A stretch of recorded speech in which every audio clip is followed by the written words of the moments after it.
দেখুন, আমরা পঞ্চায়েত ডিলিমিটেশন নিয়ে যেভাবে ছন্নছাড়া যেটা অসম সরকার দ্বারা করা হয়েছে, জেলা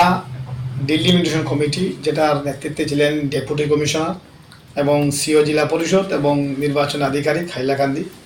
কিন্তু দেখা গেছে সম্পূর্ণ রাজনৈতিক মেরুকরণ করা হয়েছে সাম্প্রদায়িকতাভাবে,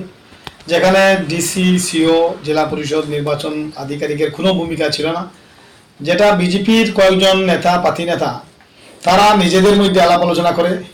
সাম্প্রদায়িক ভিত্তিতে জেলার পঞ্চায়েত মানচিত্র, জিপির মানচিত্র, গ্রুপের মানচিত্র প্রস্তুত করেছে, যেটা সম্পূর্ণ একটা অগণতান্ত্রিক এবং অমানবিক বলবো আমি। যার জন্য সেটার তীব্র প্রতিবাদ করে আমরা গৌহাটি উচ্চতম ন্যায়ালয়ে আমরা একটা মামলা দায়ের করেছি এবং ইতিমধ্যেই জেলা প্রশাসন দ্বারা একটি সর্বদলীয় বৈঠকে সেখানে আমি সেটার এই যেটা ডিলিমিটেশন বা সীমানা পুনর্নির্ধারণ পঞ্চায়েতের সেটা খসড়া তালিকা নিয়ে তীব্র আপত্তি জানিয়ে আমি জেলা শাসকের কনফারেন্স হল থেকে আমি ওয়াকআউট করেছি, যেটা আপনারা সকলেই জানেন। যেখানে আইন পদ্ধদলিত হয়, যেখানে নিয়মকানুন মানা হয় না, সেই সময় একটা জিনিসে সর্বদলীয় বৈঠকে জেলা কংগ্রেস সভাপতি হিসাবে, বিরোধী দল হিসাবে সেটার তীব্র প্রতিবাদ করা দরকার জনগণের স্বার্থে। কারণ কংগ্রেস বিরোধী দল এবং সরকারের সঙ্গে বিরোধী দলের যে ভূমিকা, সেটা জনগণের স্বার্থে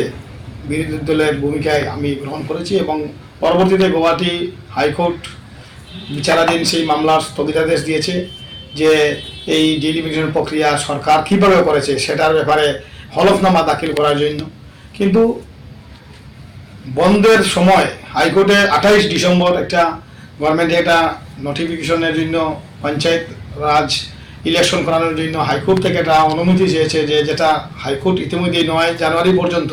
স্থগিতাদেশ দিয়েছিল। কিন্তু সরকার 9 জানুয়ারি পর্যন্ত অপেক্ষা না করে 28 ডিসেম্বর একটা একটা মিসেলিনিয়াস কেস করেছিল, যেখানে আমার পার্টি করে আমি শামসুদ্দিন মল্লস্কর জেলা কংগ্রেস সভাপতি, আমাকে সরকার মিসেলিনিয়াস কেসে আমাকে অন্তর্ভুক্ত করে যে আমার পিটিশনটা নাকি অবৈধ এবং আমি কোনো ধরনের সিস্টেমে না থেকে আমি নিজ ব্যক্তি স্বার্থে মামলা দায়ের করেছি। সে একটা রকম একটা আসাম সরকার মিসেলিনিয়াস কেস করে আমার সেই কেসকে খারিজ করার জন্য এবং অধিসূচনা জারির জন্য কোর্টে একটা আপিল করেছে, যেটা শুনানি আজকে 6 তারিখ হয়েছে। কিন্তু আমার জানা মতো এখন পর্যন্ত বিচারপতি বা আমাদের মহামান্য গৌহাটি হাইকোর্ট সরকারকে নির্বাচন অধিসূচনা জারির জন্য এখন পর্যন্ত যতটুকু খবর যে গৌহাটি হাইকোর্ট সরকারের পক্ষে কোনো রায় দেয়নি এবং আগামীকাল আবার সেটা নিয়ে তো শুনানি হবে। সেখানে চূড়ান্ত সিদ্ধান্ত নিবে আমাদের মহামান্য হাইকোর্ট। আমার বিশ্বাস যে সেখানে বৈধ এবং মানুষের নৈতিক অধিকার সীমানা পুনর্নির্ধারণে গ্রাম পঞ্চায়েত এবং আঞ্চলিক পঞ্চায়েত এবং জেলা পরিষদে মানুষের যে ছন্নছাড়া যেটা করা আছে সে ব্যাপারে মনে হয় আমার যতটুকু ধারণা আমাদের এই কেস করার কারণে মহামান্য হাইকোর্ট আমার মনে হয় সরকার, অসম সরকার এবং জেলা আমাদের ডিলিমিটেশন কমিশনকে নির্দেশ হয়তোবা দেবে যে সীমানা পুনর্নির্ধারণ করা হোক এবং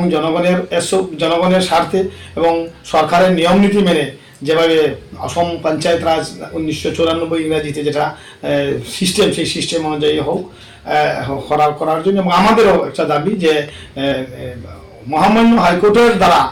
এই ডিলিমিটেশন কমিশন যেহেতু জেলাভিত্তিক যেটা, সেটা অসম সরকারের চাপে বিভিন্ন সময় নথি স্বীকার করতে বাধ্য হয়, রাজনৈতিক যেটা